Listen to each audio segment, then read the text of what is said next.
system of values or something. And he says, that's fair. Sorry.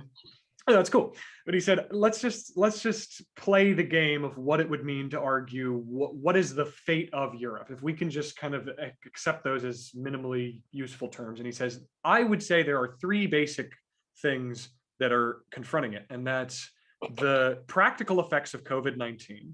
I mean, he said there are three main looming threats over a unified Europe, or the fate of Europe. And he said it was the practical effects of COVID-19, the economic effects of COVID-19. He said these are not specific to Europe, but these are things that are affecting it. And then he said another thing that's really affecting Europe is Vladimir Putin and Erdogan, the leader of Turkey and the leader of Russia. He said that these two non-Western powers hold effectively logistical control over two important things, and that is refugees and resources. And he says, I know amidst the COVID-19 crisis, it seems as though 1,000 crises can sweep us by in a week and we can forget about them. But there is still a refugee crisis going on. And there has been. And there are millions of Syrians that are being exploited and are suffering. And a part of the reason that they're suffering, or at least one party that benefits from the exploitation of their suffering, is Putin and Erdogan, putting Europe into a very difficult to win position in terms of establishing a favorable government within Syria, or handling an influx of refugees, or managing the COVID-19 crisis among migratory conflicts and things like that. And he said, one thing is for certain, and it's that the phenomenon of Putin and Erdogan gaining the power that they have, and this sort of dangerous position that they are maintaining, or that they're putting us in, is not just a sort of unfortunate accident amidst the otherwise nice functionings of capital. This was his big argument. He said, the big problem is that they sort of emblemize or embody what he would call like a local sort of faithful despotic relationship to one's people. Even though Vladimir Putin is not necessarily a very outwardly religious or faithful person in terms of like certain legislative acts, he still maintains a pious face to his government or his governing body, and so does Erdogan. And he says the typical solution for a lot of people, for a lot of anti-imperialists, and he says this is my critique, this is his big critique of anti-imperialists, or not of anti-imperialists, but of a lot of anti-imperialists who kind of throw arguments around without thinking. And he says a lot of anti-imperialists are saying just no imperialism, it doesn't matter, places have a right to self-determination. But the problem is that the mechanisms of capital being unchallenged, and let's say the imperialist powers of the West pull out, capitalism is totally harmonious with, or it totally works within capital to have local conservative revolutions that like revolutionize industry and technology, for example, and production, but maintain traditional property relations and establish like what Hegel calls is those deceptive priesthoods or whatever, even if they're not technically calling themselves priests, but they often are. And so, yeah, it's in line kind of with what Ed was saying, that there's this total, there's no conflict between modern industrial capital and like radically conservative theology and philosophy. And that kind of bubbles up in local domains trying to fill vacuums of power in a crisis, you know. Well, I mean, I know it's too easy to do, but look at the rise of Nazism in Germany. So many of the capitalist enterprises were ready to work with Hitler. I mean, they might be embarrassed about some of the things he said and the street fighting that his people engage in with the communists, which many Germans abhorred more than the anti-Semitism. But when push came to shove, somebody like I mispronounced his name because German doesn't have the TH, but we would pronounce it Thyssen, but I think it's Tyson, Thyssen. which still is a major corporation, threw in with Hitler. And the medical community, there were a large number of doctors, even before January 1933, who embraced Nazism. And Hitler played on the anti-communist, anti-Soviet fears of non-Nazi conservatives, in effect, presenting himself as the bulwark of, for lack of a better term, Western civilization. And there's more and more books coming out with the debacle in Afghanistan saying the forever wars that started in the early 2000s had everything to do with creating this background noise of us, them, and us is white and them is non-white, and us is, even if it's watery Christianity, it certainly isn't Islam, and that had been building for some time in the United States. And look at how we treat people who are seeking asylum from repressive regimes and violence. We call them illegal aliens, and they're not. Under multiple treaties that the United States has signed, these people have a legal right to ask for asylum in the United States because they have reasonable cause to say that they will be the recipients of violence if they stay in their home country. And yet I don't hear even the normal mainstream news. They're not talking about it in the context of these multiple human rights treaties that the United States has been a party to for decades. Yeah, and I think it can seem a lot like appeals to precedent in terms of law and things like that. A lot of times in these instances can fall on deaf ears, and that's not. I don't want to just totally discredit like opposition or whatever, but it seems like there is kind of a problem there where we have a tradition of deciding things this certain way and then just kind of totally blowing past that for the sake of immediate demands. But then another thing that seems to fail is appeals to even like morality and ethics, saying that we have some sort of duty or some sort of sense of human dignity or whatever.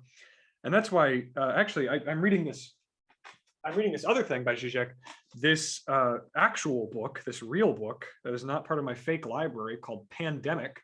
COVID-19 Shakes the World. It's got a bright pink cover, and in it he talks about how the most basic way that he can formulate to convince or to communicate kind of the importance of the notion of asylum and of handling the refugee crisis through humanitarian effort to the most rampant conservative. He was like, the best I could do is to say that just reasonably speaking, if they want to defer to like facts and logic and evidence like they often do, then I can do that too. We can do that too, and say that the continuation of violence and the denial of refugees only furthers the problem of a violence and refugee crisis.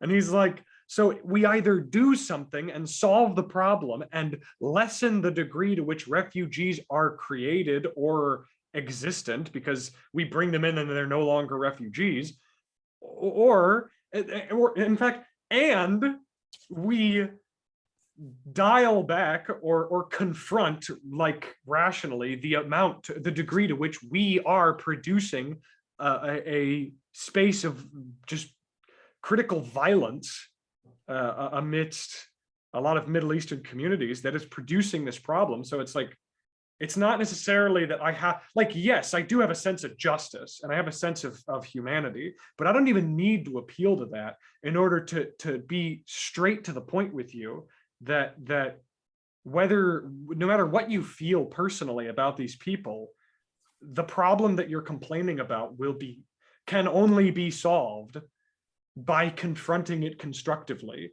which means solving the source of each of these problems. And the source is our violent intervention and from there we can deal with the effects, which is the existence of violence and the ensuing production of refugees as a result of that violence. And so it's like you know, and I don't know how to make that. I'm kind of there with him, I guess. It's like I don't know how to make that more compelling. It just seems, you know, like it's trying to appeal to this sort of typical Western or typical kind of libertarian or conservative appeal to like hard facts and logic and stuff. And it's like we have a point even there, and it's just it's kind of, and then I think the mechanisms that are used by others to kind of deny that or to obfuscate that, that just kind of takes place within this like weird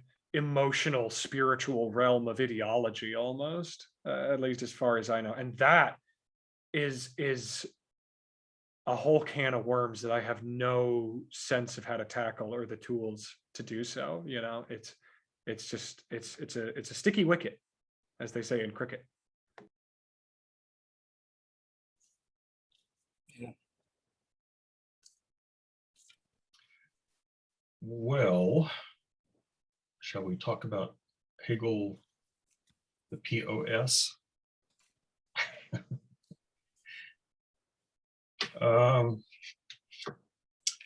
See, Travis and Joey and Katerina are here. So let's see, the section absolute freedom and terror, and then the moral worldview. Again, I really don't know, but the sense I got with regard to freedom is that he's trying to, you know, there's these tensions, Hegel dialectic, but there's these tensions that where you seem to get the emergence of freedom that is then restricted by something else, and you get this sort of dialectic back and forth through those different types of, you know, those different moments. And I'm not sure I've got them all, but you know, you've got the singular individual, the freedom of the singular individual versus the power of the state, and then you've got the power of the state in a concrete manifestation versus the universal will, which I'm not really sure what that is. And those two are in tension. And again, it seems to me like all throughout he's trying to, I mean, resolve, you know, like Hunter has said, I don't think resolve is a really great word there, but he's trying to figure out how all this can be true at the same time. And I, you know, as usual, I'm having a hard time following exactly what he's saying, but it seems like, again, as is often the case, he's trying to show how the universal and the singular, with regard to freedom, appear to be absolutely opposed, but in reality, they somehow coincide or something like that. And I still don't, I really don't understand how that works, but there's just these phrases where he says things that, you know, someplace at one part in this, when he's talking about the one with the capital O, it sounds like he's returning, like this is at section 589, the bottom of 342. It sounds almost like he's returning to that absolute monarch, you know, where you have the one person is the representative of the, or is the manifestation, or is something representative of the state. And so you have the singular individual who is also, in a sense, the state. And since the state gets to make the law, and that the will of that one is sort of unrestricted and free, it's, you know, that seems like the sense I'm getting. But then as often is the case, he then moves beyond that, which I assume is another dialectical move. And he talks about the wisdom of the government, the intellect, the universal will. But the government is not itself is nothing but a self-appointing point of the individuality of the universal will. Don't know what that means, but again, you've got this, you know, the universal and the individual kind of merging. And so I just, you know, I can see, again, I get these vague sense of the dialectic that you've got freedom. Well, look, here's freedom. Oops, no, that's not freedom because this other thing restricts it. Oh, but then look, you've got that thing, but then it's free because of this. But then no, this other thing comes and sublates that. And then, oh, look, here's freedom again. And he just kind of goes back and forth. And I can't really figure out where he ends up and what he thinks freedom is in the end. Other than, again, I assume he's trying to show that universal freedom and individual freedom somehow, again, resolves not the right word, but somehow are both actual. I don't really get that. I also don't really understand the role of terror and the fear of death, which is important in this section. So anyway, there's my sort of vague, sort of get parts of it, but not all of it. And then I don't get the terror thing. I just want to kind of comment on some of that. I was getting like the terror to me was like, at least Kalkovage framed it in like how this absolute freedom is like an attempt to get back to like the Greek Eden, where we're kind of like immersed in custom and like all is well, I guess. But like Kalkovage used terror to show how like the relation one holds to this absolute freedom is that of terror. So it's like, it's nothing like this kind of Eden, but rather it's just like, encompassed in fear. Like you're just fear of death. And that like what kind of promotes you to like, I guess, like serve this sense of absolute freedom because you're afraid of just being decapitated. And then I thought the government part was interesting because, and so Kalkovage uses the phrase like basically this absolute freedom is like the full force of negativity. I'm pretty sure Hegel will say this somewhere too, where it's just like, this is like the pure negative being unleashed. And I think we see that kind of like exemplified in that idea that like whenever the government like whenever some like faction overthrows and becomes like itself the head, it like it being like determinate, it necessitates like, oh, like the fact that I'm determinate, I no longer represent like this absolute freedom. And so like I need to be overthrown. And I'm looking there like in that same paragraph where he mentions government on page 344. And he says like it's opposed as a result of the universal will. This is at the top of 344. It therefore cannot present itself as anything other than a faction. It is only the victorious faction which is called the government. And exactly because it is a faction, there is the immediate necessity of its overthrow. And that is the government conversely makes it into a faction and makes it guilty. So it's like the idea that like it being determinate and it like taking an organization like demands absolute freedom immediately, like overthrow it and like get rid of it. And I did find it interesting. I didn't quite understand it. But later in that paragraph where he brings up again like intention and just holding people suspect, it's like the idea that like just being, so it's kind of like a question, someone could unfold that, of how like this like just suspecting somebody automatically makes them guilty. But this to me, in Kalkovage is again like pairing this with like the French terror, where just like people are being killed, even the people who are like advocates of this absolute freedom, like in the end up being killed. I don't know the history of that, but Kalkovage references some of it.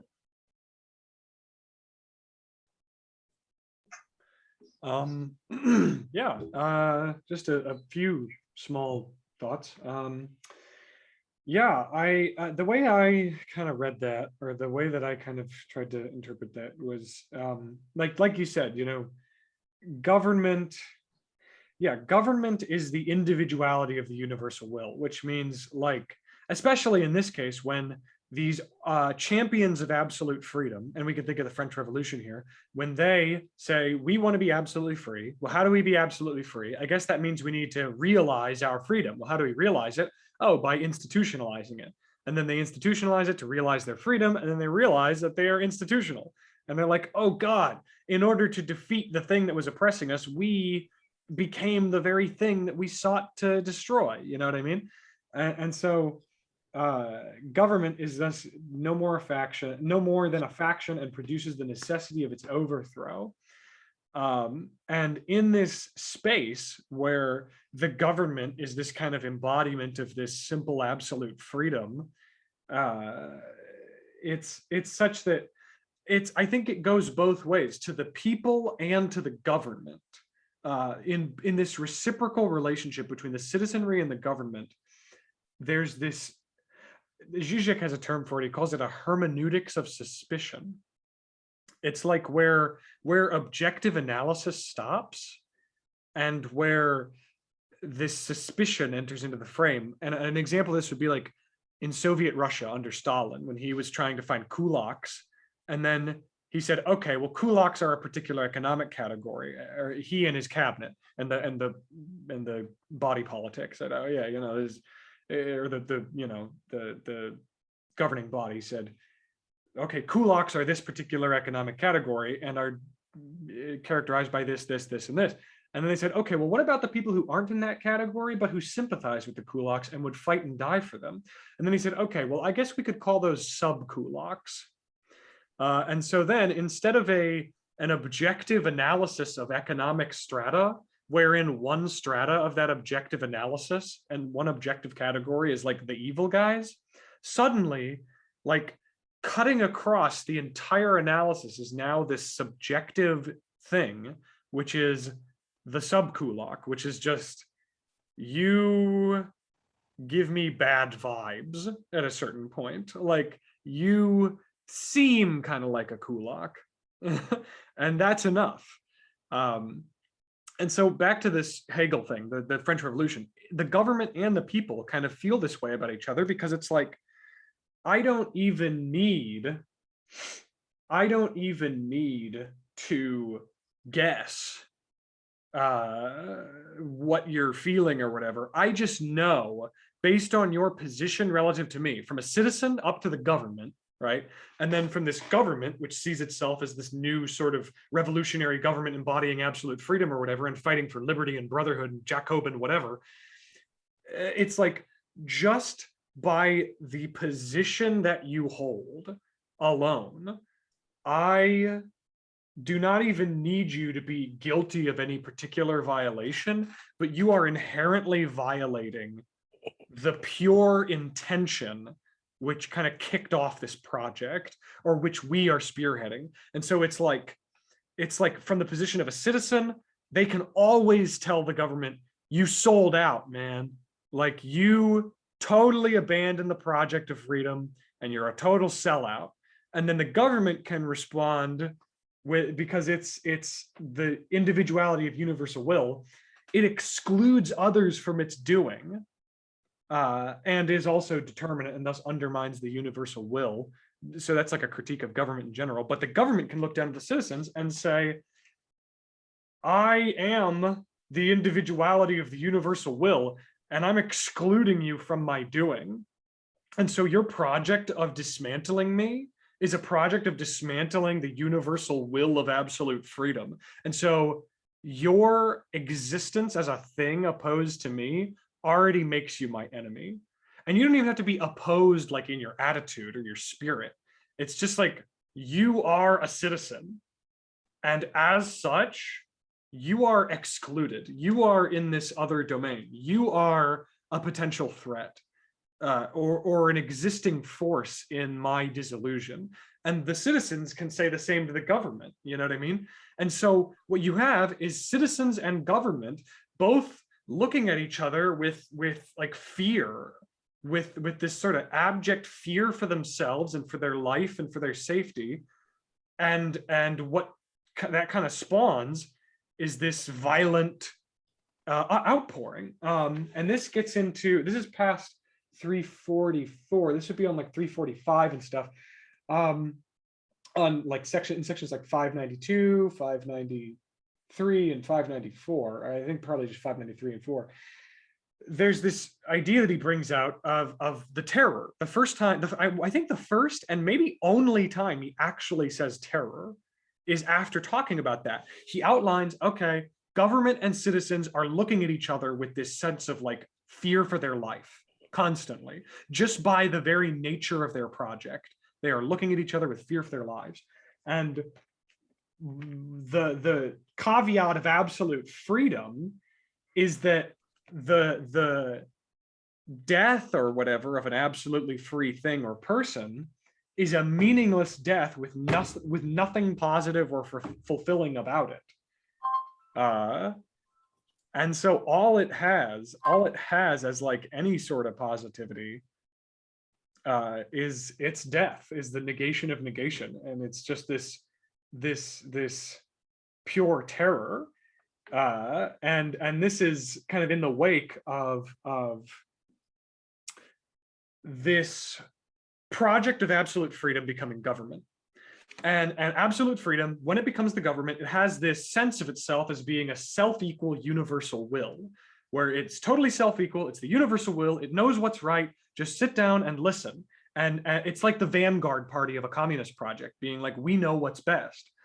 And it, in a way, has sublated self-consciousness in that it doesn't want to be checked by another self-consciousness to affirm it or deny it. It's just ready to go. It knows what's what. It knows what's going on, and it doesn't care or want or need another person's opinion. And so it's sublated self-consciousness. It has sublated self-consciousness, but as another part of, if it's going to call itself self-equal universal will, which it kind of is, it also contains pure negativity in itself, which means that it has difference as such within itself, which is yeah, it's a kind of self-certainty. Yes, Nevitt, I would agree. And this negativity that haunts it, just at a basic sort of theoretical level, this negativity that haunts it clearly among these terms is also clear in like the real or practical world, in the sense that negativity haunts it, and people, everyday people, return to their everyday boring, miserable lives in the face of the terror of death, you know?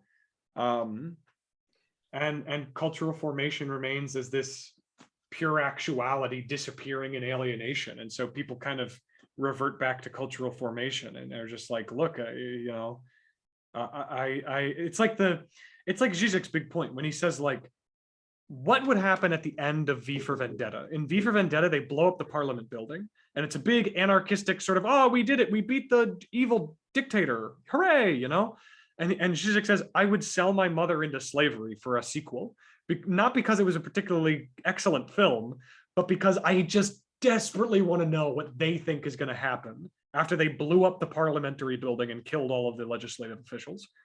And he says, my theory, my guess is that it would be maybe a month of this revolutionary ecstasy, and then people would go back to their normal miserable lives, or they would want to, because I don't want to stake my life on this constant. It's like Nietzsche said, it's not boring habits that mess with him the most. It's the idea of having no habits at all, being in this constant state of like struggle for survival or whatever. He says that would be my Siberia, you know?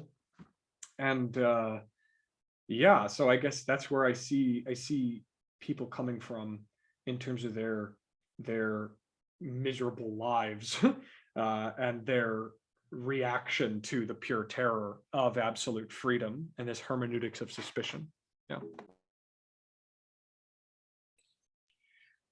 That is extremely helpful. I just wish, you know, so when you cast it in, like when you were talking, I don't know a great deal about history in general or the French Revolution, but when you're talking, I'm thinking of the French Revolution, you know, and I'm thinking about you know, how you get this government that thinks it is the manifestation of freedom, and then it gets overthrown, and then they become another government that thinks it's manifestation of even greater freedom, but then they are killing people, and you have the terror, and so they kind of, you know, like you said, as a particular or as a determinate form, they then truncate freedom.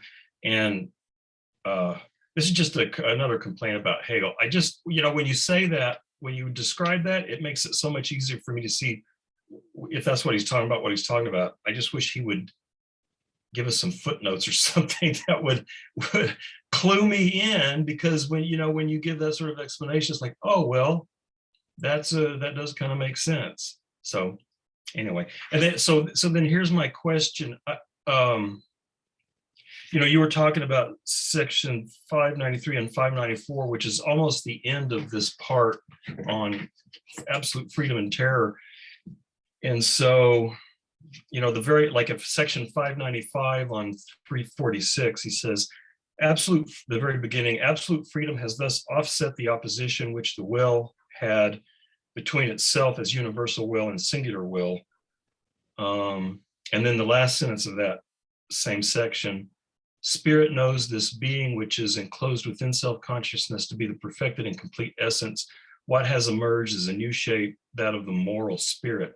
So what I'm wondering is, what is the final, I don't know what to call it, shape or form or whatever. What is the last kind of shape that we have at the end of part D before we go into part C?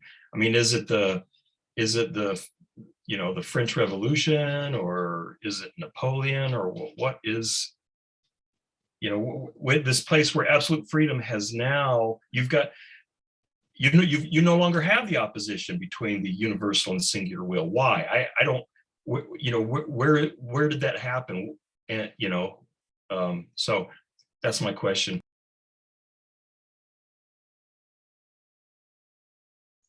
Just to maybe second with that question, because yeah, I'm like reading on page 346, where he says, like, you have this purely negative, which I think he's talking about absolute freedom. And I'm reading the lines, changes over suddenly into absolute positivity. And I guess I wonder too, like where's the positivity? How does that emerge from that? Like I see this stuff too about like pure knowing and willing, reciprocity of pure knowing with itself.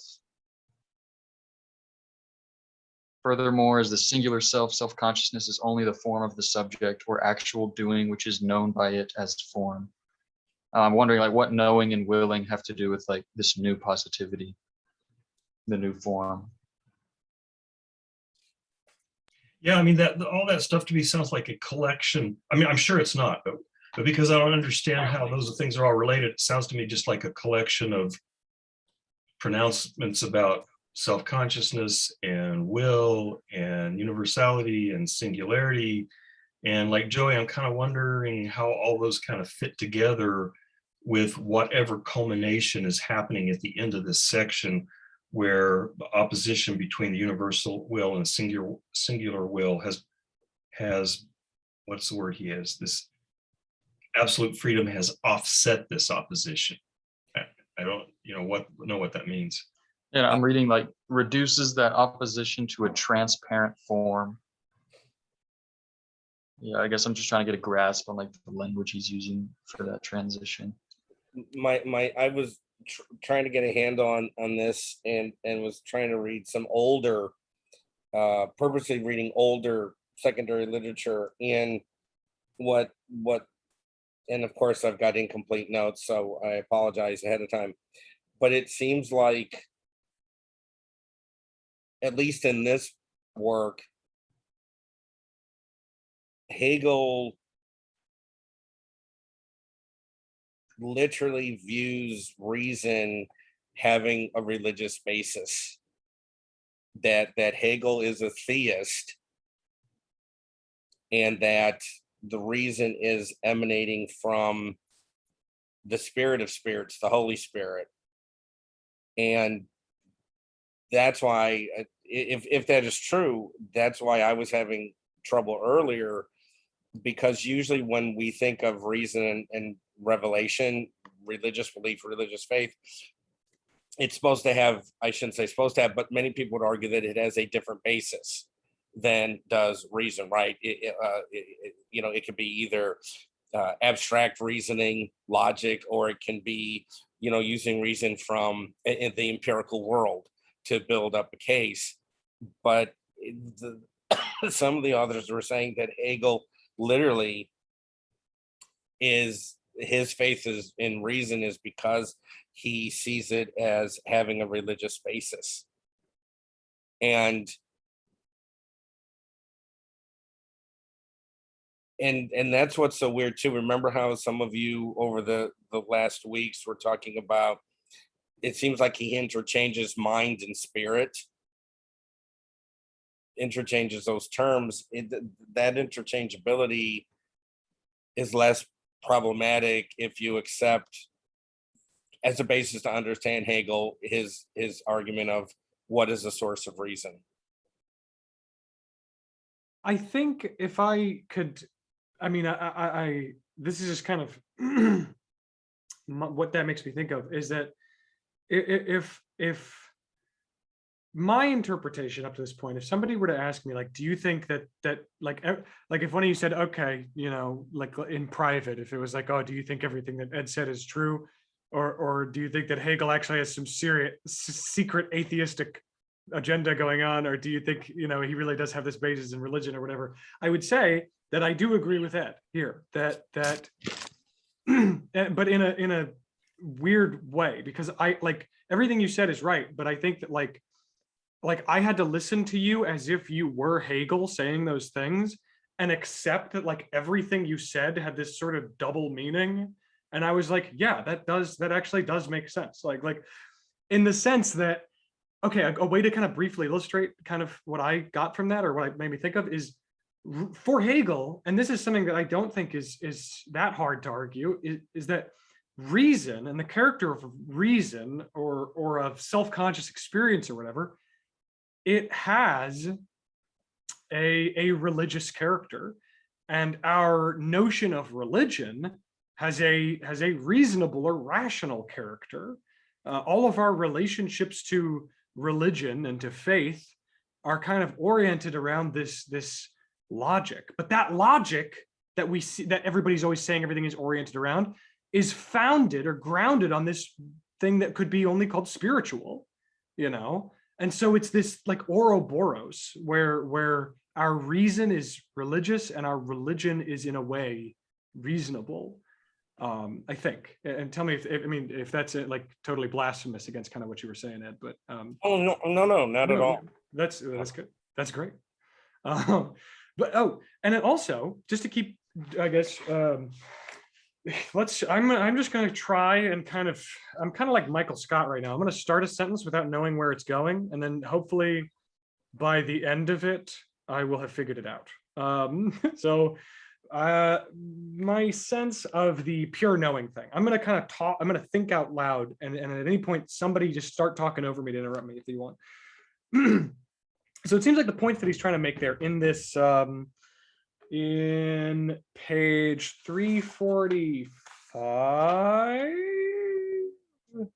let me see, self-equal, oh yeah, 345 and 346, he's saying absolute. So okay, so we talked about how people go back to their everyday lives, and he would say, okay, so people are confronted by this terror, this fear of death, and then they go back to their normal everyday social lives.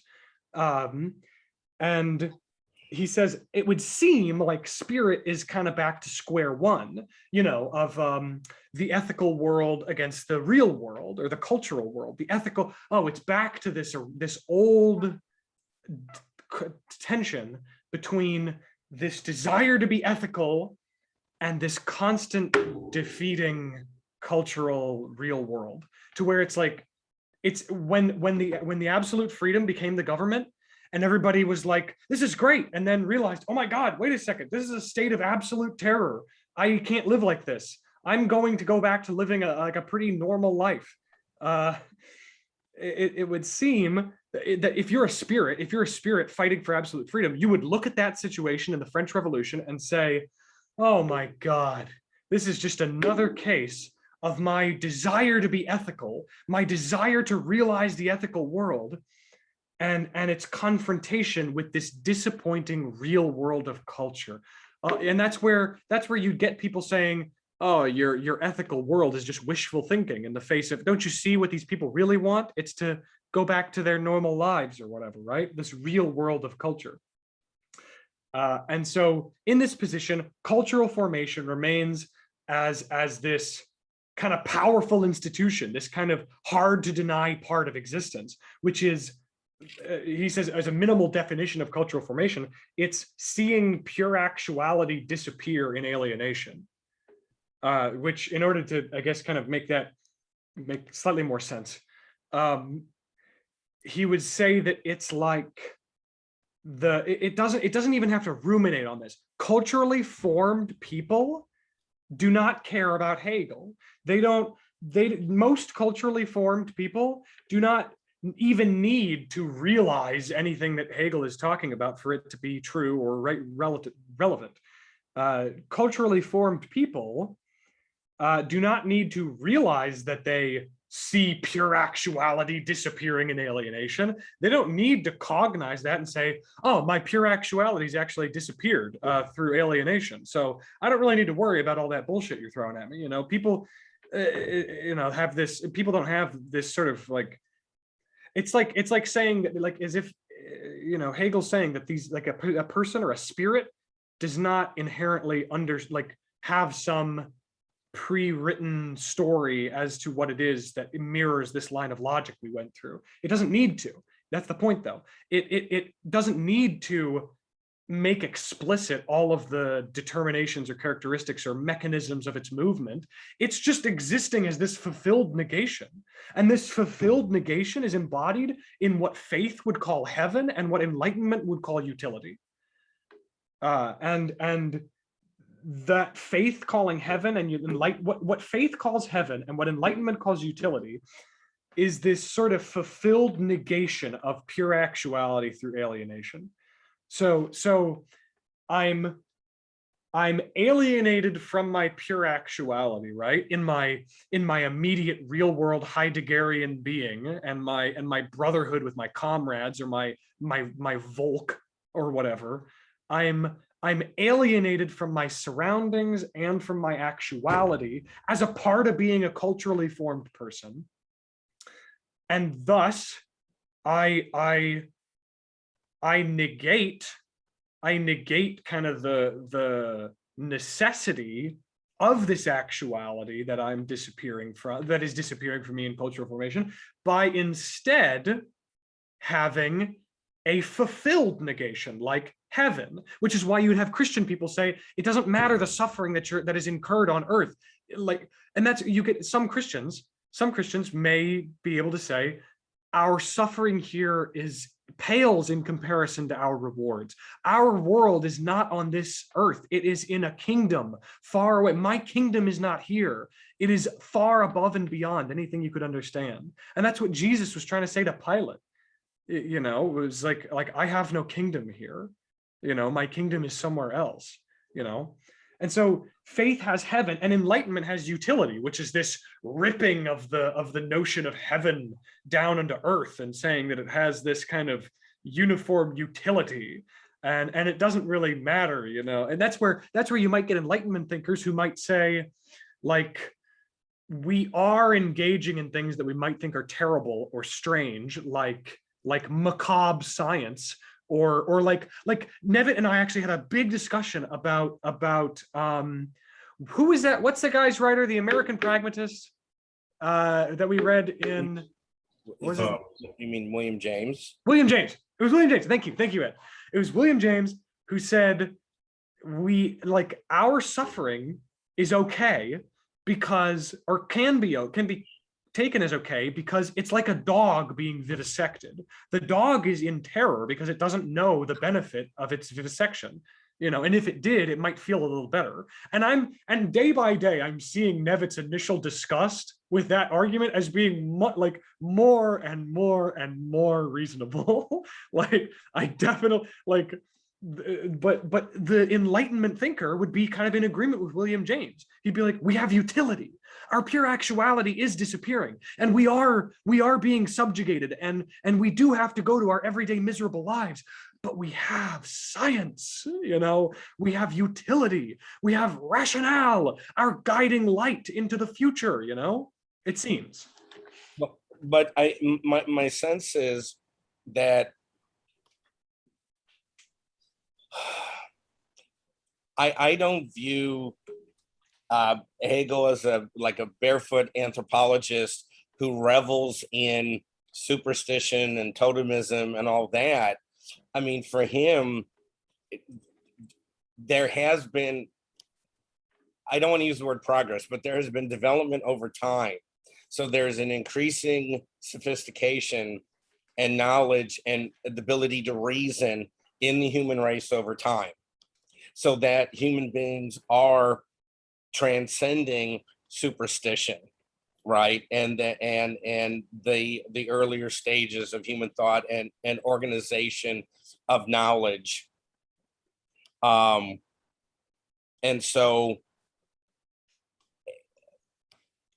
my sense is that he is truly philosophical in that reason isn't there to mold the world or to change the world, but it's to understand the world, all right, in all of its, in all of the different processes.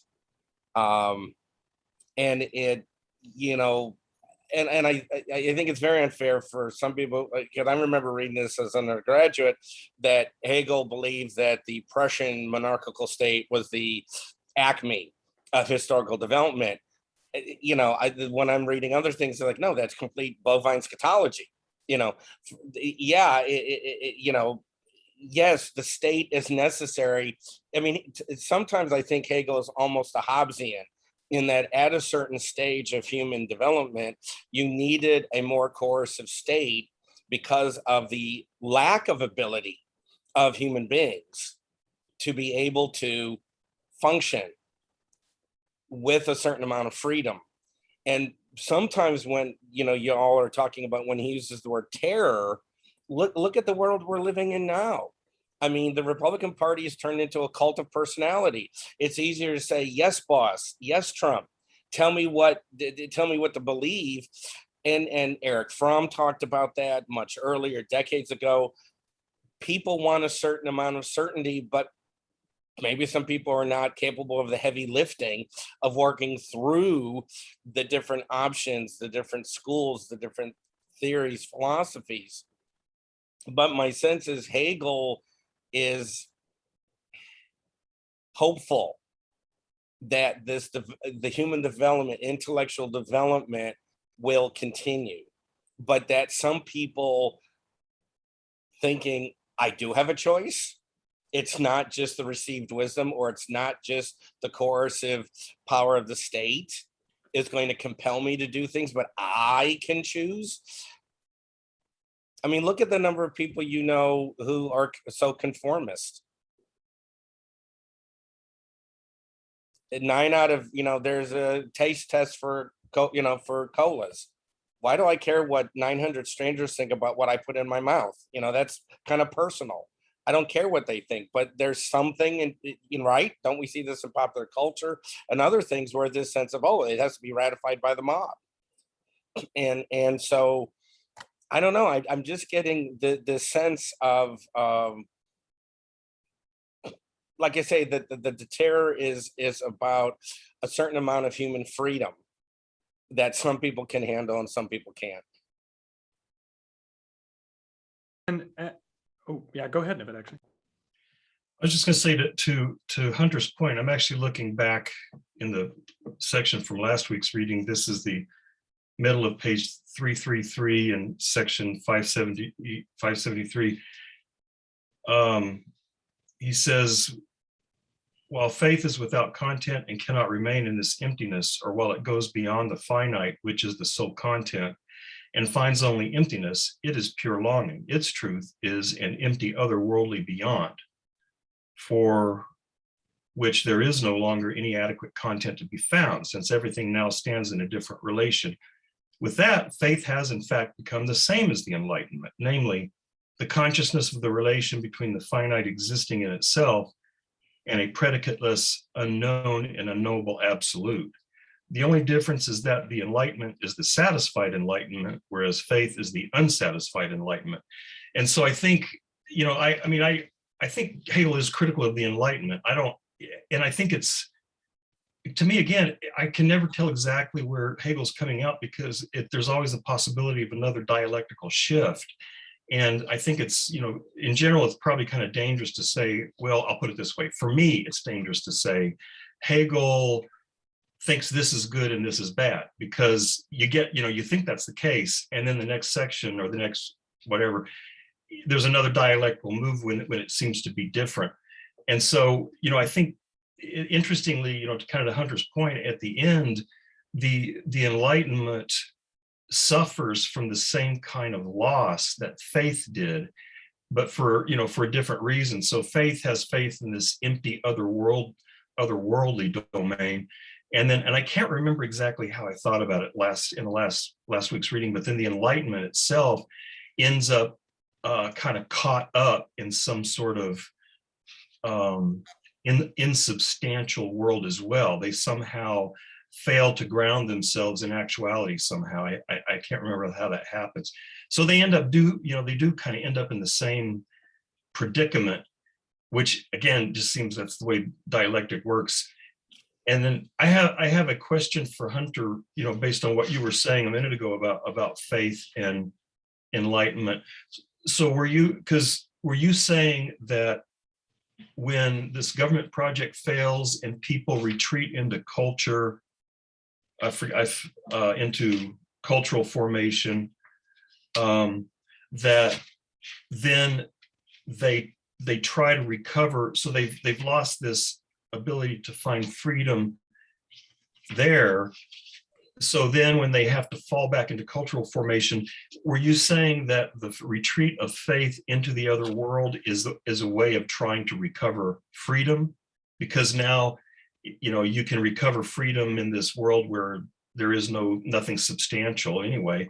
And that were you saying then utility was the Enlightenment's way to recover freedom, because now we can do stuff and we can reform reality? Is that what you were saying? I'm trying to figure out what the relation you said is to freedom. Yes, I think that I think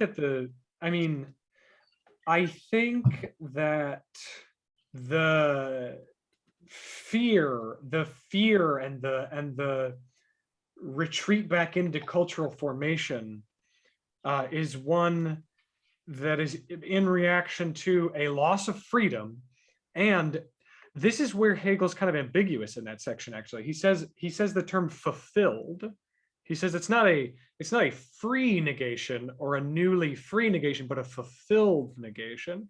And so here's me being kind of creative with my interpretation, and so this is totally subject to criticism, but it seems like the notion of them escaping into freedom is like, Nevin, I'm saying that, yeah, I would say that you're right, that like it's a move towards not just freedom, but this sense of like fulfillment, this sort of freedom and fulfillment of always being able to go back to the line of heaven or of utility, and grounding themselves in this unknowable predicateless absolute.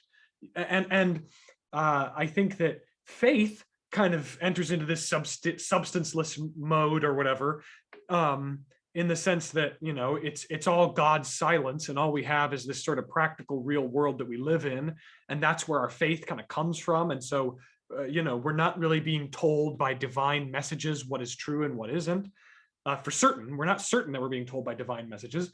But then at the other side, you have enlightenment, which finds itself ungrounded because all it's grounded in is matter, is the notion, is whatever scientific term we want to give, atoms, matter, whatever is the like smallest quantifiable unit of space or of scientific inquiry into real like reality or objective reality.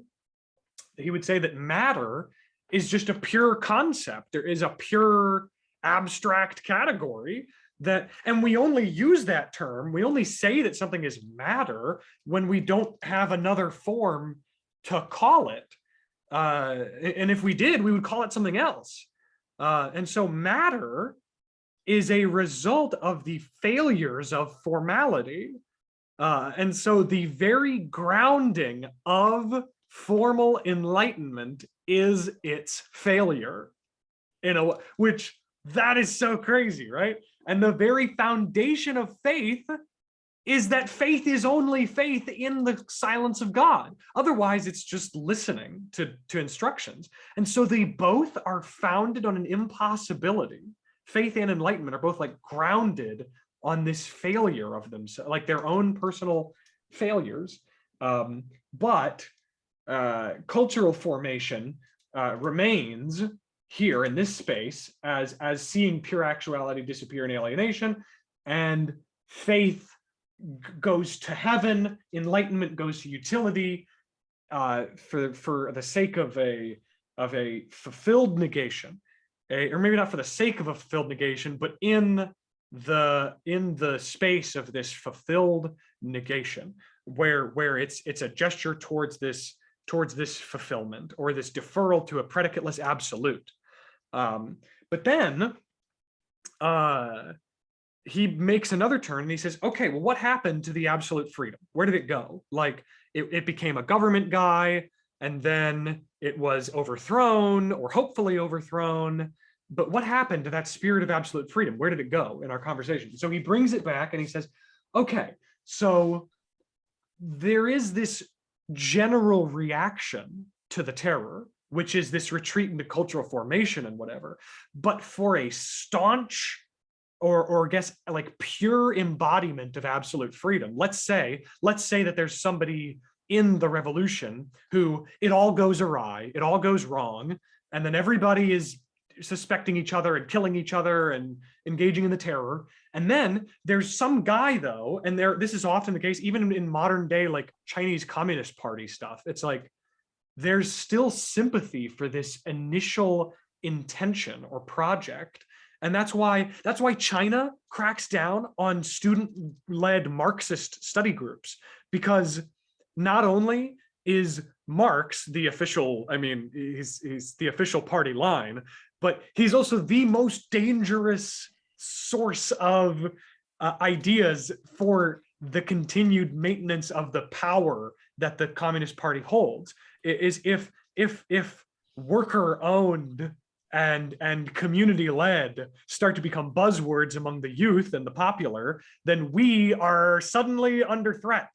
And then the further danger, the thing that makes it really dangerous, is that there's maybe like a quarter, maybe less than that. In fact, I'm quite confident less than that. Maybe like 15% of the old, like dedicated partisans of the Chinese Communist Party, they would see these young Chinese Marxist students and would have real sympathy. They would have really like, you know what? That reminds me of when I was young, and I still believe in that shit. You know, like I still feel like there's something worth fighting for. Those kids are right, and I still believe in the science of Marxism, Leninism, or whatever, and I'm willing to fight for that. You know what?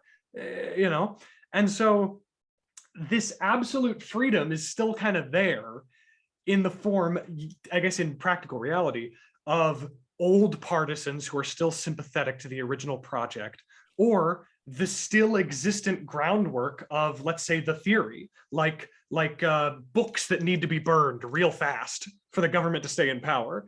Those books are still there. Those ideas are still there.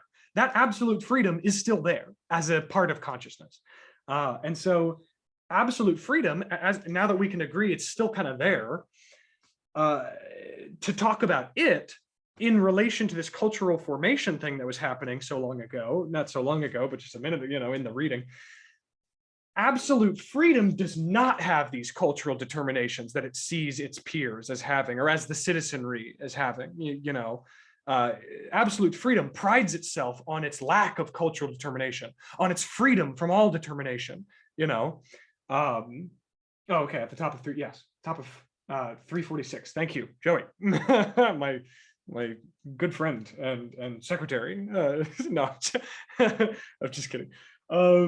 So absolute freedom doesn't have these cultural determinations, and so what it has, and in fact, at the top of 346, it says, "Are lost in the lost, the self experiences in absolute freedom. Its negation is this is the top of 346. Its negation is the meaningless death, the pure terror of the negative that has neither anything positive nor anything fulfilling in it. However, at the same time, this negation in its actuality is not alien. It is neither the universal necessity which resides in the other world, the beyond, in which the ethical world comes to an end, nor is it the individual contingency of private possession or the moods of the property owner, which is the disrupted consciousness sees itself to be dependent on. Rather, it is the universal will. So it's basically like imagine a guy who's like this absolute freedom partisan, this old school, I'm still here for the absolute freedom guy, or the young college students who are reading about absolute freedom and are still hopeful and optimistic. They recognize, okay, well, what we learned from the previous experience is that we are in a position of meaningless death and lack of positivity and pure terror, and that sucks. But it doesn't quite go back to where the will was way back long ago in that discussion of the ethical world versus the real world of culture. That's where he said, it seems like spirit is back at square one, back to ethical versus cultural, but it's not. That was where will was. At this point, with absolute freedom, there's this new move that's made. And that new move is cognizing that its death is a meaningless death with nothing positive nor fulfilling about it, and thus existing in a space of pure terror in the negative, which it has within itself. And then it says, okay, well, wait a second. Then the absolute freedom guys, or let's say the young student group absolute freedom theorists in a seminar meeting, like the one we're having literally right now, let's imagine in the French Revolution, they're talking and they're like, you know, I recognize that we're in this state of facing negation, but you know what that means? That means that negative, or what that's a part of, is that negative is inside of us. That negativity is a part of absolute freedom itself. And so this point in the text is basically, to me, it's absolute freedom, absolutely freely recognizing its terrible character, and the terror that's associated with its unchecked expression and embodiment. And that's an excellent point, because my sense of Hegel is not having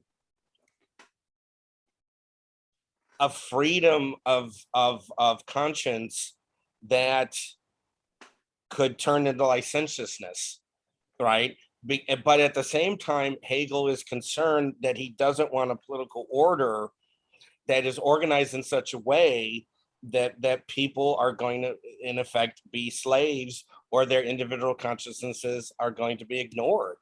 I mean, it seems to me there's the tension in Hegel is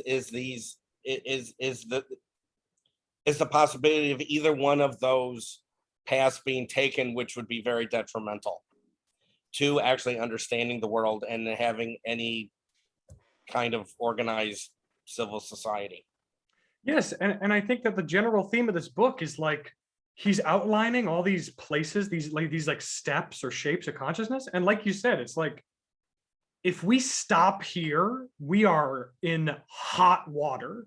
We would be in a bad position, because there's this looming threat to this idea. So we can't stop there. We have to keep going, and that's his motivation, to say we have to keep changing, we have to keep evolving. We're these adaptive creatures, and our minds are adaptive, and concepts themselves are doing this adaptive dynamic thing. And in this space, absolute freedom absolutely freely recognizes its terrible character. And then I think the way he puts it is it offsets the opposition of particularity and universality onto one side in this sort of attempt at totally recognizing how terrible it is. It thinks to itself like, okay, now not only are we totally free, but we recognize what it means for that absolute freedom in complete unchecked power to be expressed and to generate absolute terror.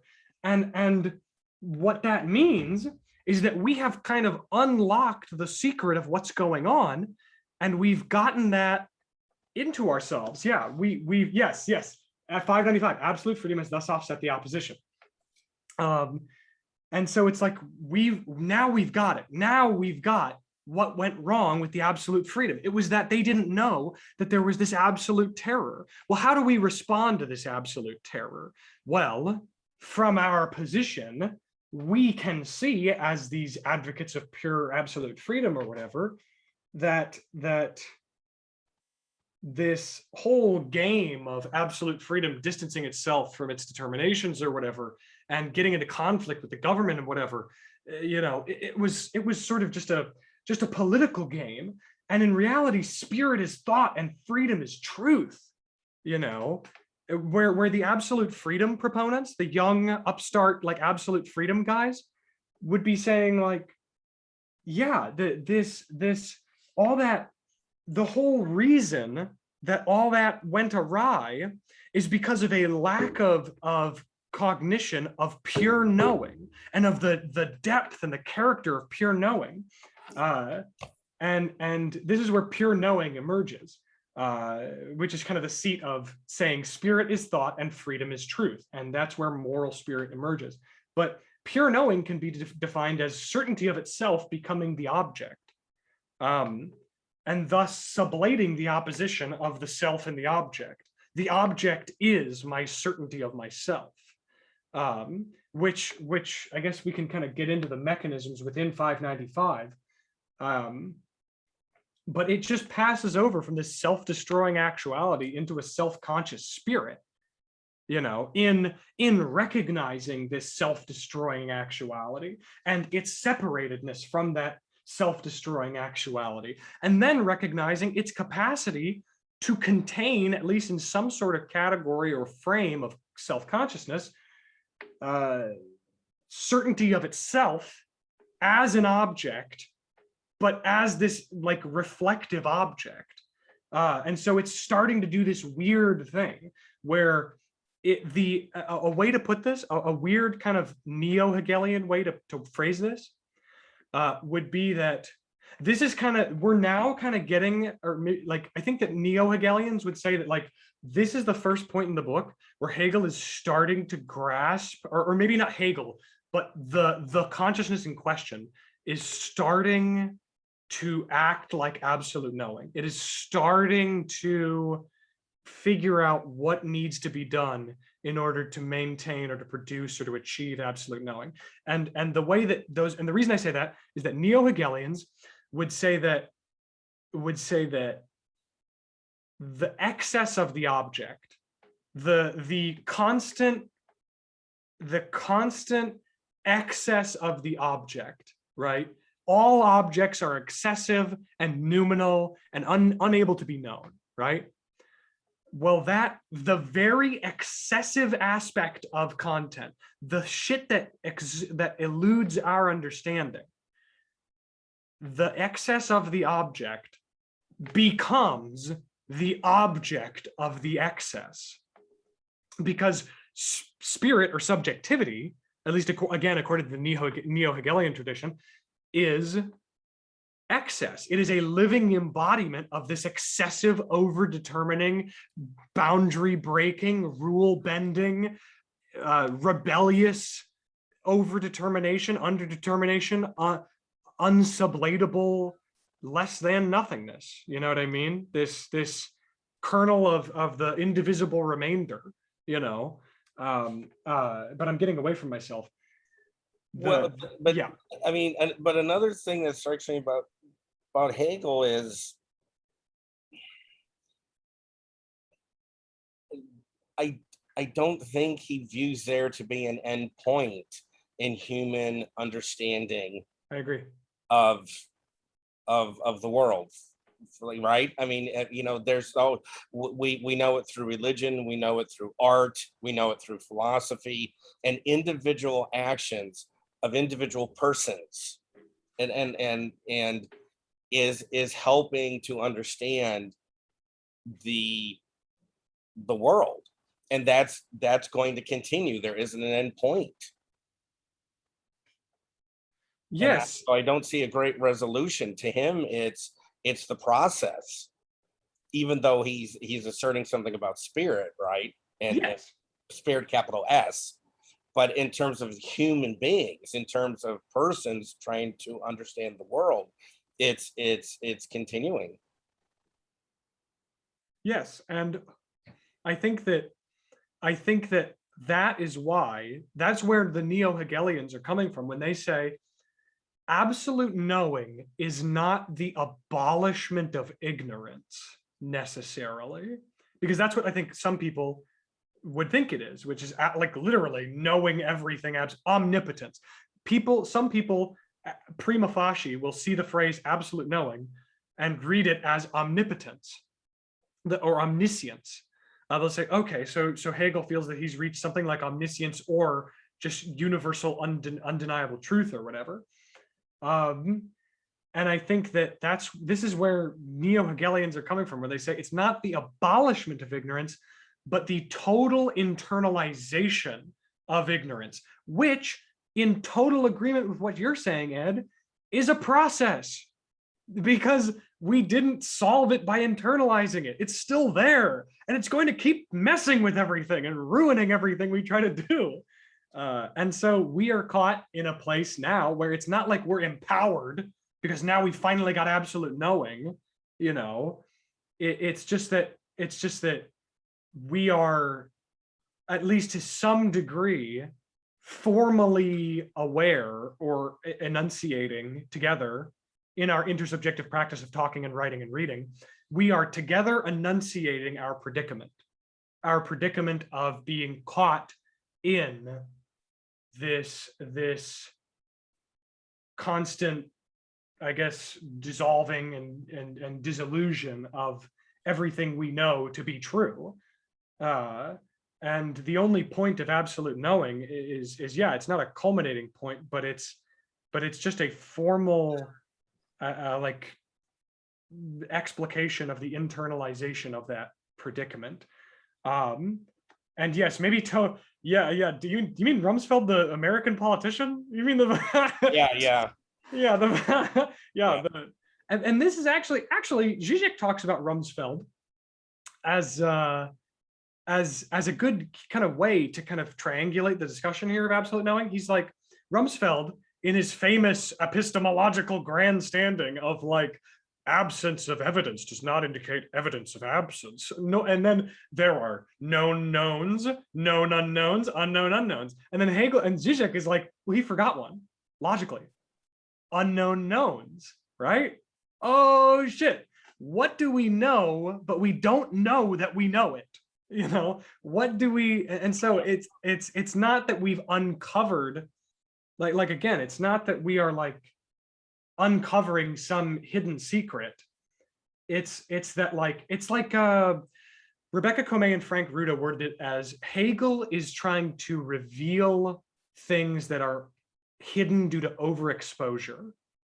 You know what I mean? These imminent or plain to see parts of our experience, which is go to any folk punk concert and then tell a guy that he probably shouldn't drink that sixth Piber, or that, you know, his mandolin playing is technically bothersome to you and your friends or whatever.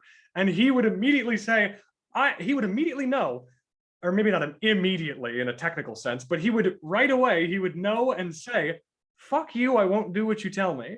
You're not the boss of me. Nobody's the boss of me. You're not my dad. You're not my father. You're not God. Who are you? You know, I am an existent force of the overdetermination and the shattering of all possible categories and determinations that you could give me. Any rule you put on me, any chains you shackle me down with, I'm gonna break, you know, because there's this negativity, you know, this central negativity. There's this overdetermining, there's this breaking, this shattering. But that I don't think is necessarily what's at the focus for absolute freedom here, where it's still trying to kind of actualize itself, and it's not really disillusioned or impotent yet. It doesn't fit, because and maybe this I guess would be the point of conceit on Hegel's part and on our part, I guess, as fans of or readers of Hegel, you know, is that we at the very least are making known, we are repeating, we are gesturing, we are committing ourselves to our impotence our impotence and our failure and our stupidity, you know, and that is not necessarily the aim or the focus or the necessary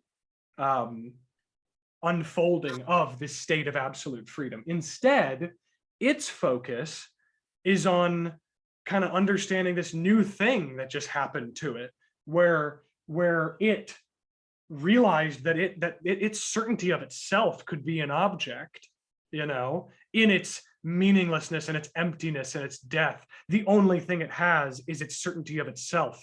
And that certainty of itself, it's almost like it reverts back to this sort of Descartesian cogito mode. You know what I'm saying? Where it's like, I'm certain of myself.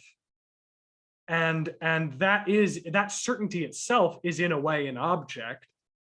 But that object is still certainty of myself, which means not only is my certainty of myself part of this distanced, alienated game, but that distanced, alienated thing is certainty of myself, which means that it's in here. And so it's like saying the distancing or the alienation, the excess, the ignorance is being internalized. You know what I mean? At least as like a minimal sort of move here. But it takes this position of cognizance of this internal alienation, or this internal object, this bridging of the gap of subject and object. It takes that as a sign of the power, the veracity, and the truth of pure knowing, and it needs to take that to its conclusion before it develops into something like a moral worldview, and then finds what the problems are with that moral worldview and some things like that. So that is all just this whole thing, the whole time I've been talking was just my response to Nevitt initially asking, how does he get to this pure knowing? And how does that kind of move into this sort of realm of the spirit of certain of itself or morality or whatever? That's my thought. That's helpful to me, so thank you. One issue here that arises for me is that if I remember right, I didn't try to find the passage, but earlier when he was talking about freedom, he said something like, and again, I can't think of the right words to put it, but that freedom, in order to be freedom, can't be merely a mental game. You know, it can't be just something that I withdraw into my own consciousness and find myself free there, which earlier I've been listening to some podcasts that somebody posted, and this guy was pointing out, his criticisms of Stoicism and skepticism had to do, especially, and Joseph and some people we've been talking to might disagree with his characterization of Stoicism, but one of his problems was that it was too much of a withdrawal into consciousness and a disengagement with the world. And so Hegel was critical of that. And then it seems like earlier in this section, he was saying freedom has to be actualized in some way. And so that's a little confusing here at the end when you discover that freedom is, as you say, within in some way, or is an object within, how does that relate to his insistence that it be actualized? But what I'm wondering, and I'm not sure, but what I'm wondering is if this move into talking about moral consciousness is actually perhaps going to address that, because I've been reading ahead a little bit because I'm afraid I'm gonna have to do some grading later, and it seems like this issue comes up with the tension between moral ideals and the inability to bring them to fruition. So so am I right that that's at this moment, like you said, you can't ever get stuck on a particular moment with Hegel, but this moment, the freedom is sort of been found in consciousness, but that he's going to need to show it actualized as well. When we get to the moral worldview, freedom is found in self-consciousness. And I think that's an important distinction between self-consciousness and consciousness. So self-consciousness meaning that it's going to have to actually be an interaction with other Is that what you're Right. saying? Yeah, self-consciousness kind of implies that there is a negativity already in play, right? Again, think of the Fichtean move, right? The positing I, the I positing the not I, and then but that stems from Kant, like putting the transcendental unity of that perception at the center of his philosophy, which in Fichte becomes self-consciousness and is expressed through this I and the not I and the positing. And all of this is shot through Hegel. I mean, self-consciousness, the negativity of self-consciousness that he stresses through so much kind of derives from that Fichtean mood, right? But the difference between, well, I'm not the best expert to really lay it out, but the difference between consciousness and self-consciousness is that self-consciousness has to posit something other than the self in order to recognize the self as a self, whereas consciousness doesn't have a notion of itself at all, and so it doesn't have to go through a positing of a non-self to recognize itself against it. Isn't that what he's saying when it comes to self-consciousness and its nature being opposition and consumption, whereas consciousness is fine with innate being, whereas that it's fine with it being in itself, whereas consciousness is being for itself in 583, so that when it's left unchecked because it is consummation and opposition, self-consciousness is essentially unchecked destruction. It's only when it's checked with a recognition of the dialectical process of it being one and the same with itself and consciousness that it is able to achieve a notion of absolute knowing. Is that an accurate way of saying it? Yeah, I would agree with that. Okay. And I think Hunter was kind of alluding earlier how it seems like at the end of this movement, we seem to fall backwards, either to cultural formation or to ethical life, right? Yeah, ethical being or whatever. But this, it's almost cyclical. In many ways, this retreat to the moral worldview kind of resembles the ethical view of ethical life, but instead of the ethical life would be purely in itself, whereas this moral worldview is both in and for itself.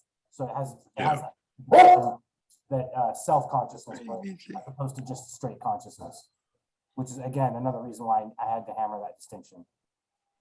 Has anybody talked about the cabbage yet? Because I just wanted to say before we go that the part in 590 where he said it's the sole work indeed of universal freedom is death, and then he goes, it's thus the coldest and meanest of all deaths, with no more significance than cutting off the head of a cabbage or swallowing a mouthful of water.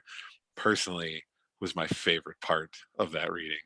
I just wanted to cut a cabbage afterwards. That's all. Sorry. Snuffleupagus for the win. Favorite Sesame Street character. He collected cabbages.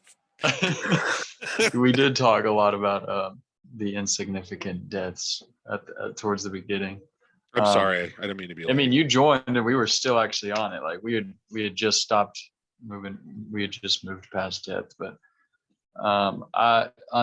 so Eric just walked away, but I wanted to check in with the whole consciousness, self-consciousness stuff and the Fichte thing, because Calcavat, Hegel doesn't directly mention it, and I wonder if it's obvious for any of you who may be more versed with Kant and Fichte, but Calcavat is pointing out how the moral worldview section is basically running through like these three postulates that Kant has, dealing with like nature being in harmony with the self, and then the self being in harmony with like its internal, I'm saying self, maybe that's not the right word, but duty.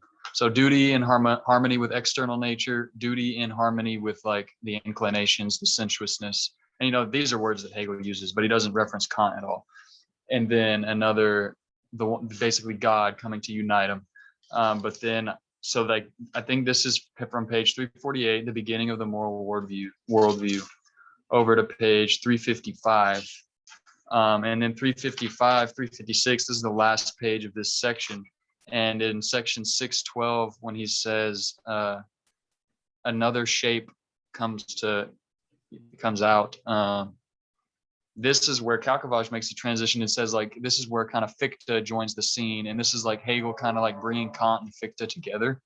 I'm not exactly sure how to like make this connection here, but does this involve like some sort of like self-consciousness? Is this next shape in this moral worldview? How does this moment bounce off of like integrating Fichte or self-consciousness into the moral worldview?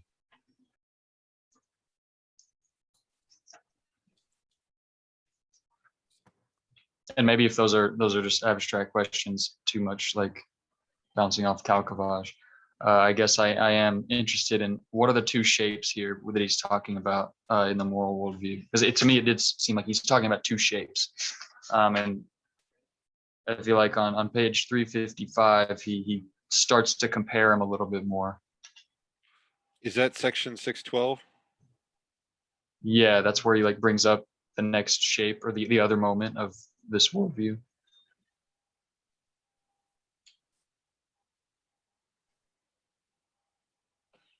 I thought the two just as a totally banal thing, I thought that the two shapes were like I guess what I would call the moral worldview or the moral spirit or moral self-consciousness versus acting consciousness. Where and I don't know almost anything about Fichte, but what I do know is that it seems like there's quite a bit here in this section, like you're saying, that seemed to be references to Kant, like all the talk about pure duty and stuff like that. And then that comes up against this acting consciousness, which sees pure duty as being this thing, this notion of pure duty is this thing that's in the consciousness of another, but it's immediately valid. Like a guy who's into acting consciousness or a guy who is in acting consciousness would be like, you know, I get that you have this sort of solemn duty to be dutiful or whatever in your pure duties, and that's great. But that's kind of your thing. And that's valid. That's valid. But that's, again, your thing. I'm more focused on a plurality of duties and the necessity of acting and of actuality. And the problem, I guess, for Hegel is that this external validity, this validity is outside the acting consciousness, which renders it an incomplete moral consciousness. And so pure duty runs up against the problem of determination, and acting consciousness or acting duty, I guess moral consciousness runs up against the problem of determinate duties. Acting consciousness runs up against the problem of the incompleteness of its moral character in its relationship toward duty.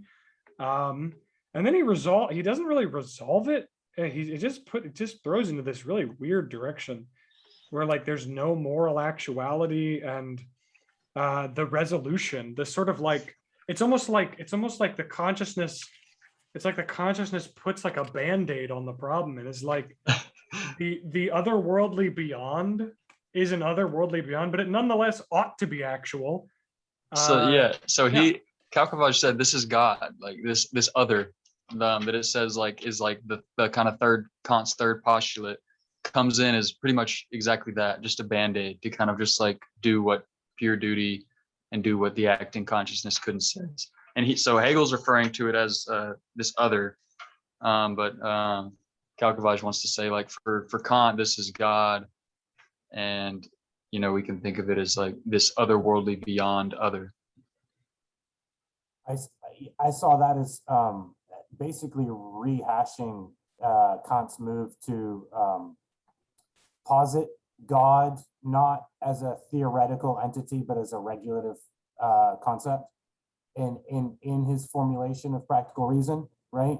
And I the thing is, I don't remember all the mechanics of how Kant does it, but I don't think Hegel goes into a lot of detail precisely because he's just kind of retracing in brief, you know, the necessity from this worldview, from this perspective, from this shape of consciousness, right? It necessitates a positing of a supreme outside other singular, unifying force to give, to hold pure duty, but then to also issue from pure duty determinate duties according to the contexts. So I was going to say that that's kind of what it seemed like. He's kind of setting up like this shape, becoming aware of like what's actually happening when it postulates things, and just like this power of postulation, and how this is a kind of like willing into existence as opposed to I guess just like a thinking of recognizing like a will and thought kind of coming together. Is he saying, and this is where I'm confused with Kant, is he saying that not recognizing the dialectical process of the moral self-consciousness is inherently flawed? Is that what this is saying? Is that what he means by no moral self-consciousness? Like a Kantian aspect that doesn't recognize the sublation aspect? I don't know. There's a problem in Kant, and I don't know if this will address, maybe the problem in Kant maybe is related to that because he doesn't have a dialectical, the reason has no dialectical dimension. Well, that's not true, but at least not a Hegelian dialectical dimension. So in Kant, there's this problem of conflict of perfect duties. So, perfect duties are supposed to be things, I mean, they're almost always are all negative duties, like things you should never, ever do. So for example, you should never commit suicide. You should never lie.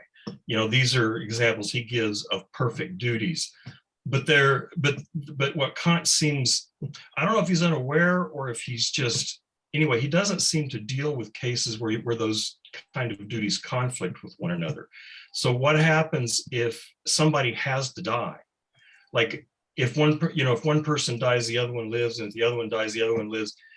Situations where you simply cannot, where both perfect duties cannot be completed. And Kant doesn't seem to have any clear way of dealing with that. And so I don't know, I'm just guessing here, but I'm wondering if that's in part what Hegel's addressing, is that you can have an ideal moral system that's purely rational, and Kant is supposed to be based on, at least especially in the case of perfect duties, immoral is more or less identical with irrational, rationally incomprehensible, literally. If you perform the categorical imperative and you imagine yourself in a world where this imperative becomes universal, the action that you were considering simply cannot be performed. It turns, so moral for perfect duties, morally wrong turns into logically impossible. And I'm wondering if Hegel's at least in part addressing this problem, recognizing that when you take your ideal moral laws and you make them into determinate actions, this is what's going to happen. And maybe, maybe like you said, Joseph, this is the question. I don't know, because I don't really understand the dialectic well. Maybe Hegel's saying if you bring in this dialectical movement, maybe that somehow provides a way to resolve those kinds of things, but I really don't know.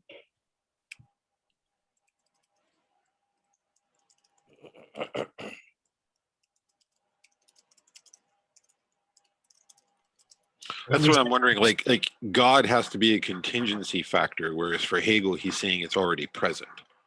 It's in there. You don't have to look at it as a beyond because it's present. It's the immanence aspect of his idealism. I don't know either, man. Well, in Kant's ethics, God makes no explicit appearance. I mean, he's there as, like Eric said, as a regulative idea, but my recollection is the primary purpose of God is to provide justice in the afterlife, because God, like if you read the Psalms, you get the same complaint. So it's been around a long time. Why do good people do really, really well throughout their entire lives, and there is no justice in the world? There just isn't any justice. And Kant's response is, well, that would be irrational. There must be justice in the world, and so in the cosmos. And so in order for there to be justice, you have to posit the existence of an eternal judge and an eternal soul, so that there can be final justice and God can balance the ethical books. But in terms of decision making, I think that as far as I can tell, there is no role for God there. It's just it's literally a rational analysis of intention that tells you what to do. Because it almost seems like God in this, Jesus, God. I blame you for this, Hunter. You have me quoting Lacan. It seems like God is an objet. This is your fault. In that sense, like it has to be a goal that you desire or need, but recognize inward, but it cannot be obtained. If you obtain it, then I don't know what I'm saying. Never mind. Damn it. Well, I mean, but think of the science, the hard sciences, physics, chemistry, right? I mean, most of the scientists are more humble to say we're never going to have absolute knowledge of the physical world, but our explanations will be closer. They will be better than they were 50 years ago, 100 years ago, 150 years ago. And it's the process, the method that over time is going to bring us this. And I don't mean better, obviously, in a moral sense, but the greater explanatory power. I don't know. But I no feel like scientist is going to say there's going to be an end time, like you know how people are talking about the end of history, complete bullshit. No scientist, there's going to be an end of science, that we're finally going to know everything.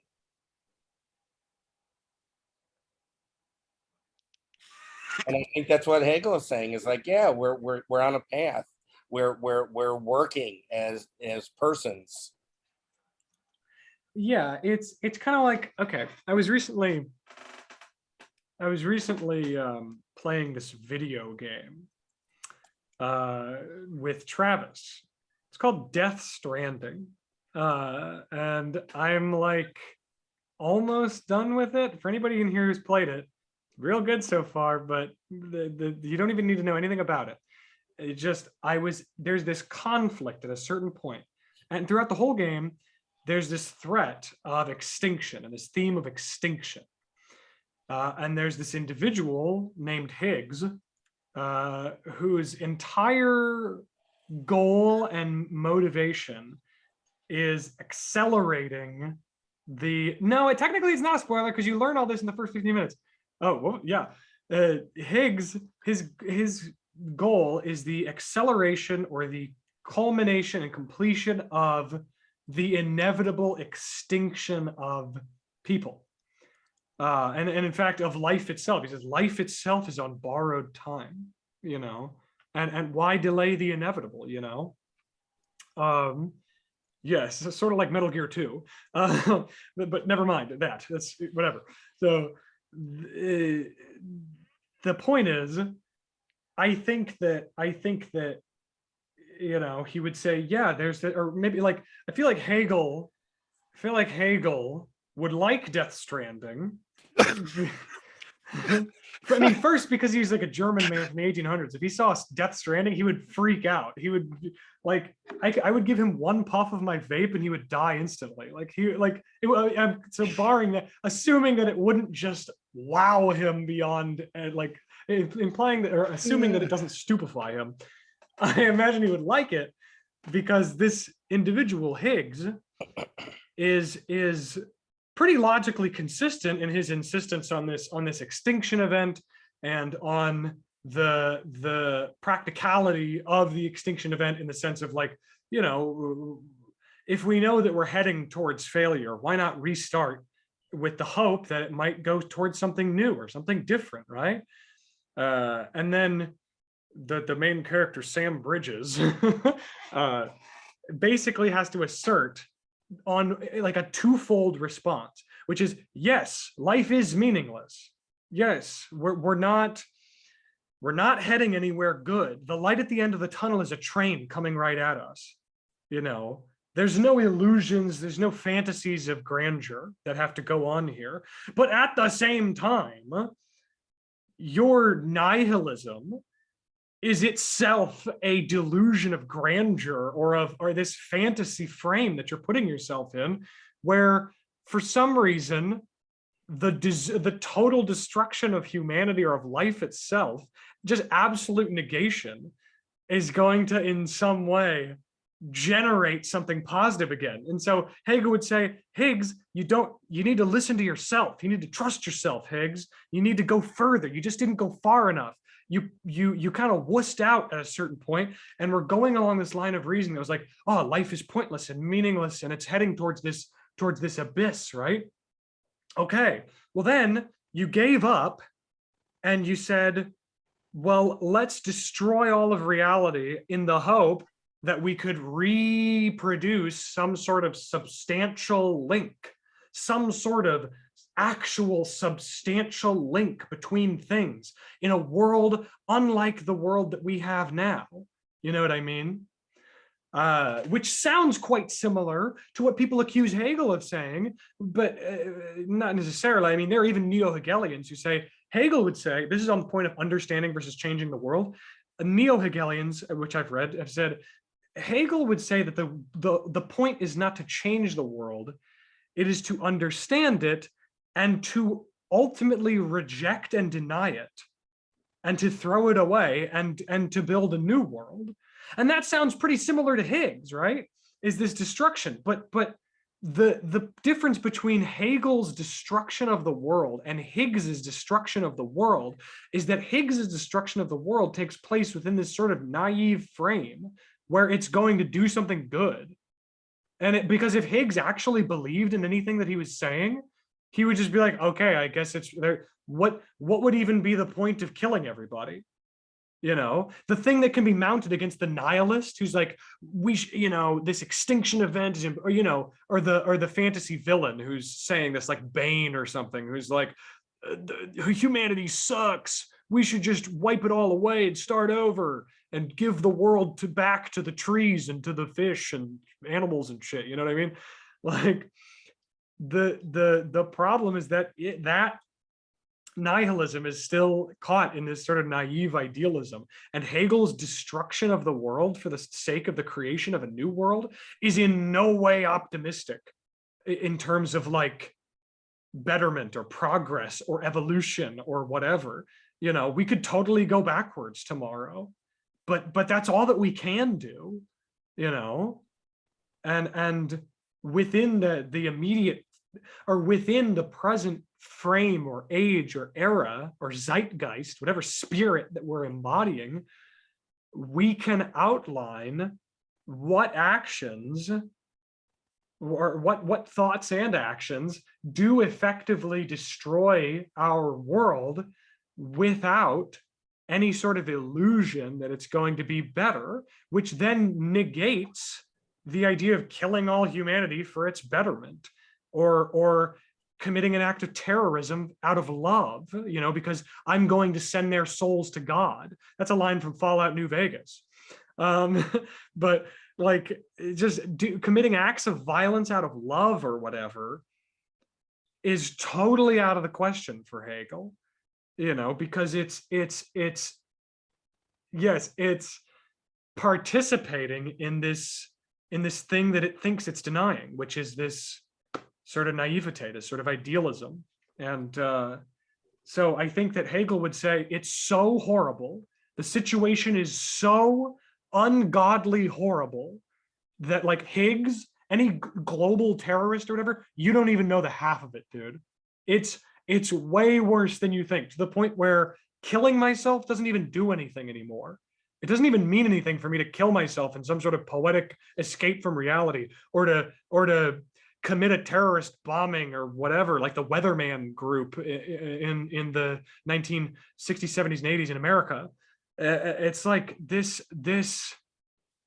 It's all done in this spirit of naivete, but we are caught in a situation so terrible that to make these violent explosions of change, at a certain point, it's just fantasy, and it's not dealing with the much more miserable reality that you have to get up and go to work again, and like participate in the intersubjective practice and so on. And you've never read The Rebel by Camus in any way?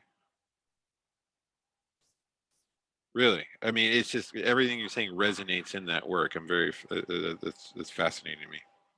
Yeah, I actually haven't. I haven't read a lot of Camus. I've only read like the first bit of Myth of Sisyphus, but I imagine that the Rebel would be interesting because, it seems like it could kind of operate in this space of like, at the very, it's sort of like Taxi Driver. It's sort of like the ending of Taxi Driver, where this violent explosion Yeah. of him.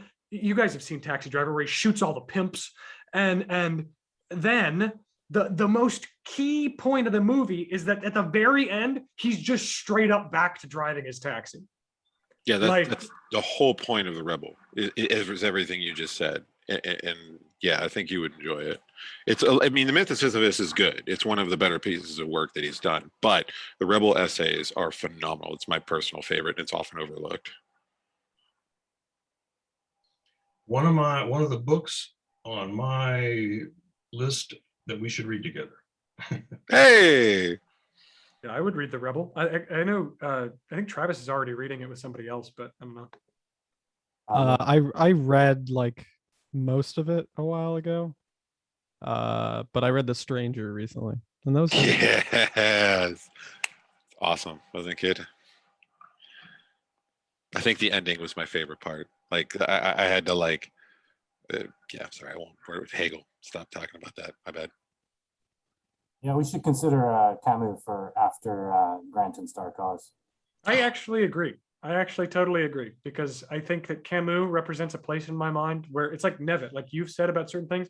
It's this blind spot. It's this place where I have a vague awareness, but I can see this I can kind of peek at it from like from my periphery, and I can see this sort of depth, this sort of very interesting, deep character of recognition and of like real sincere inquiry that I just haven't tarried with, because I was young and I read a bit of the Myth of Sisyphus and I thought that he was being a little uppity with his poetic writing, and I was young and stupid and felt like self-righteous, and so I put him down. If we're talking about Camus, I like The Plague. That's the only thing I can add to this conversation. The Plague was very nice. Thank you. Jackson. Oh, We had yes. here a Thank while you. back when none of you were probably in the seminar, the literature seminar. We read. Oh, Joey, were you in that group? Yeah. So we actually, I mean, I'm not opposed to reading something by Camus again. I was just being snotty because you guys didn't deign us worthy of participation at that time. Though some of you probably didn't even know we existed. So whatever. Okay, so are we done for the day? Okay. I think so. I apologize for being late, guys. They're actually rebehaving. I have 3 teenagers over for a sleepover with my son, so we'll see how it goes. Never a problem coming in late or having to leave early. We're very easygoing. Appreciate that. Thank you. What the hell is Jackson doing? I'm waving goodbye. I Bye. Your hands are coming in. almost flipped you off, Hunter, when I was quoting Lacan. And I was like, I don't know, should I be recording? But I felt really like tempted on it. Anyway, Okay, see you guys. yeah, Hopefully bye. see some of you Monday for what's his name? Sophocles. Bye-bye. Thanks for today. Yeah.